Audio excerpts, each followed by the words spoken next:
نحمده ونصلي على رسوله الكريم أما بعد فأعوذ بالله من الشيطان الرجيم بسم الله الرحمن الرحيم وجعلنا لكم فيها معايش صدق اللہ العظیم۔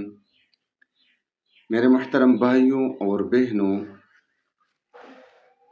اللہ تبارک و تعالیٰ کے خزانوں سے رزق لینے کے دو طریقے ہیں، دو اسباب ہیں۔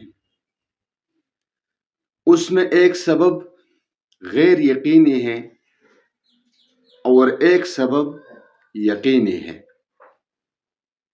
ایک سبب میں نقصان کا اندیشہ بھی ہوتا ہے، فائدہ بھی ہو سکتا ہے، نقصان بھی ہو سکتا ہے۔ ایک سبب وہ سبب ہے جو یقینی ہے، اس میں نقصان کا اندیشہ نہیں ہوتا اور یقینی طور پر آپ کے رزق میں اور مال میں اضافہ ہوگا۔ آج میں آپ کو قرآن پاک سے 4 ایسے اسباب بتاؤں گا، 4 ایسے اسباب جو یقینی اسباب ہے رزق اور مال حاصل کرنے کے، جس میں آپ کو ذرہ برابر نقصان نہیں ہوگا، یقینی طور پر آپ کو غیب سے رزق اور مال ملے گا، کیونکہ یہ اللہ کا وعدہ ہے اور یہ قرآن کے بتائے ہوئے اسباب ہیں کہ اگر آپ اللہ کے خزانوں سے رزق لینا چاہتے ہیں تو آپ ان 4 اسباب کو اختیار کرو۔ اگر کوئی چاروں اختیار نہ کرے اور ایک پر عمل کرے، ایک سبب پر عمل کرے،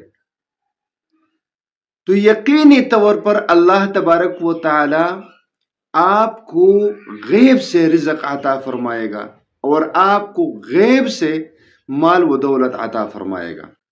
تو ان 4 اسباب میں سب سے پہلا سبب اللہ تبارک و تعالی نے بیان کیا ہے سورۃ البقرہ میں۔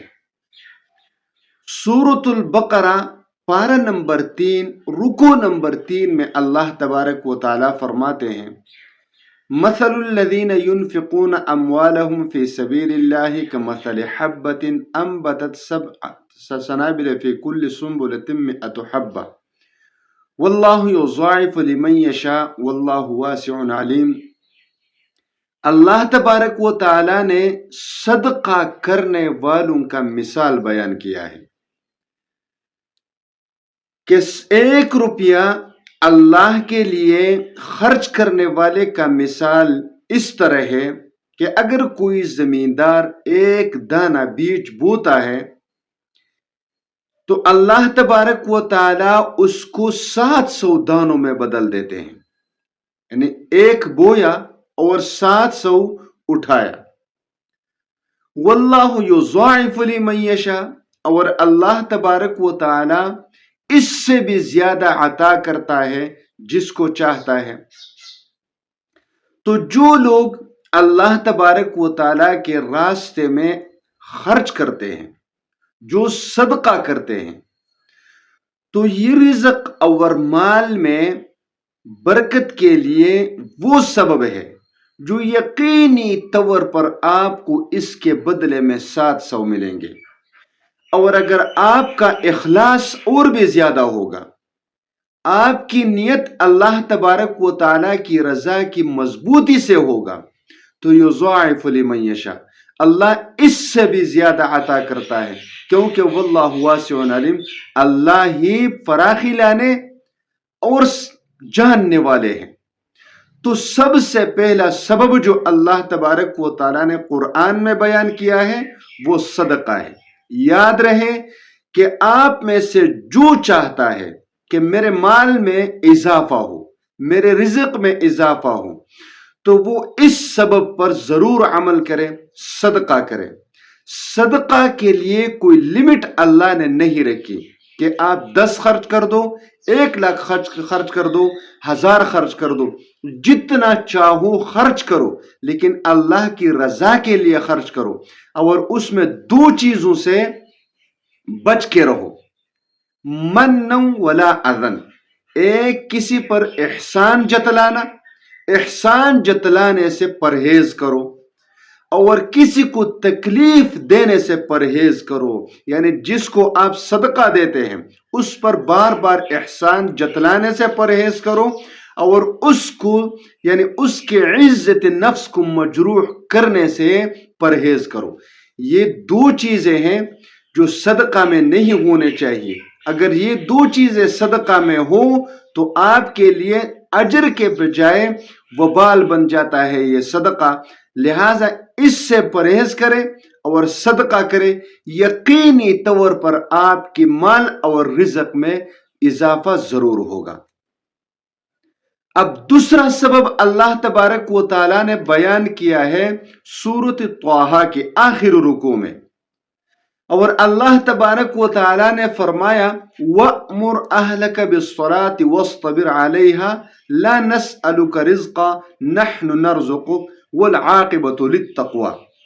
اس آیت کریمہ میں اللہ تبارک و تعالیٰ نے تبلیغ کی اہمیت بیان کر دی ہے کہ آپ اپنے گھر والوں کو نماز کا حکم دو اور اسی پر ثابت قدم رہو، کیونکہ ہم آپ سے رزق کے بارے میں سوال نہیں کریں گے، کیونکہ رزق دینے والے ہم ہیں اور بہترین انجام تقوی داروں کے لیے ہے۔ تو دوسرا سبب مال اور رزق میں اضافے کے لیے اللہ تبارک و تعالیٰ نے قرآن پاک میں بیان کیا تبلیغ کرو، یعنی اپنے اہل و عیال کو اور مسلمانوں کو اللہ کی طرف بلاؤ، اللہ کے گھر کی طرف بلاؤ، نماز کی طرف بلاؤ۔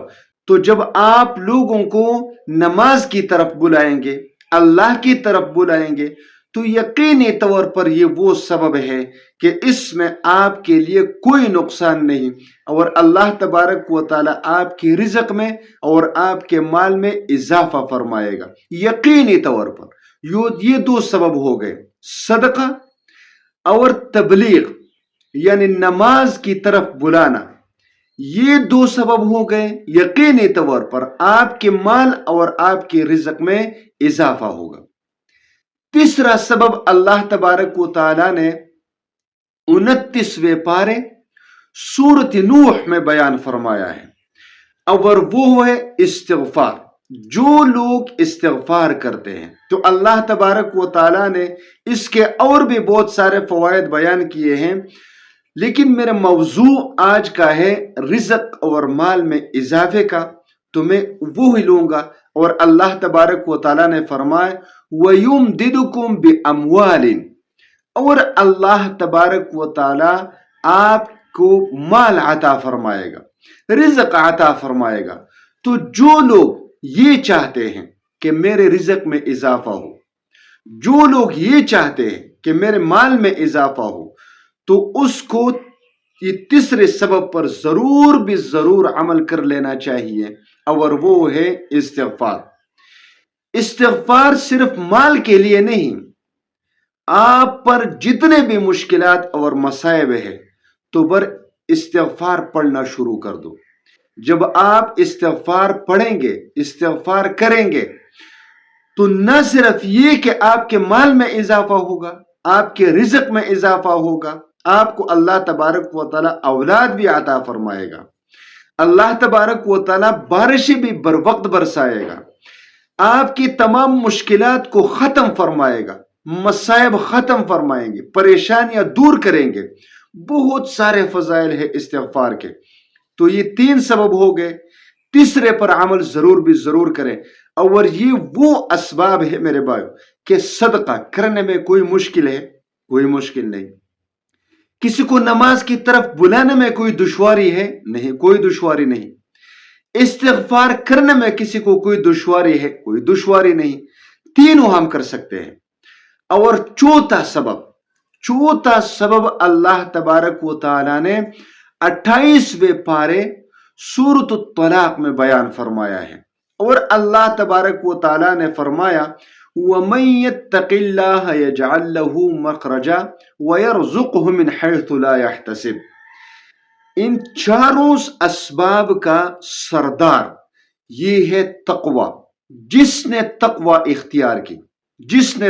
اختیار کی، یقین جانیے کہ قرآن کہتا ہے، اللہ فرماتا ہے، میں نہیں کہتا، قرآن کہتا ہے اور اللہ فرماتا ہے کہ جو لوگ اللہ سے ڈر گئے، جن لوگوں نے تقوی اختیار کی، تو مصائب سے نکلنے کے لیے اللہ اس کے لیے راستہ بنا دے گا، مشکلات سے نکلنے کے لیے اللہ تبارک و تعالی راستے بنا دے گا، اور اس کو ایسی طرف سے رزق عطا فرمائے گا کہ اس کے وہم و گمان میں بھی نہیں ہوگا۔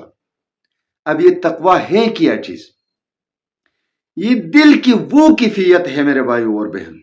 تقوی دل کی اس کیفیت کا نام ہے کہ آپ کو گناہ کرنے نہیں دیتی، یعنی جب بھی آپ گناہ کا ارادہ کریں گے تو یہ آپ کو الارم دے گا اور آپ کو یہ گناہ نہ کرنے پر مجبور کر دے گا کہ اللہ سب کچھ دیکھ رہا ہے۔ آپ زنا کرتے ہیں، چھپ کے کرتے ہیں، لیکن اللہ دیکھ رہا ہے۔ غیبت کر رہے ہیں، کوئی نہیں سن رہا، لیکن اللہ سن رہا ہے۔ آپ جوا کھیلتے ہیں، کوئی نہیں دیکھ رہا، لیکن اللہ دیکھ رہا ہے۔ چوری کرتے ہیں، کوئی نہیں دیکھ رہا، لیکن اللہ دیکھ رہا ہے۔ یہ وہ کیفیت ہے جو آپ کو گناہوں سے روکتا ہے، اور جس دن آپ گناہ سے رک گئے اور آپ نے گناہ ترک کر دیے، یقین جانیے کہ یہ وہ کیفیت ہے کہ اللہ تبارک و تعالی آپ کو عروج پر پہنچا دے گا، اور سارے کی ساری دنیا ذلیل ہو کر آپ کے قدموں میں آئے گی، قدموں میں۔ تو یہ 4 اسباب ہو گئے: صدقہ، تبلیغ، استغفار اور تقوی۔ اگر آپ ان چاروں کو اختیار کریں گے یا ان میں سے کسی ایک کو اختیار کریں گے تو اللہ تبارک و تعالی آپ کو غیب سے رزق عطا فرمائے گا، اور وہاں سے آپ کو رزق عطا فرمائے گا جہاں سے آپ کا وہم گمان بھی نہیں ہوگا۔ وآخر دعوانا ان الحمد للہ رب العالمین۔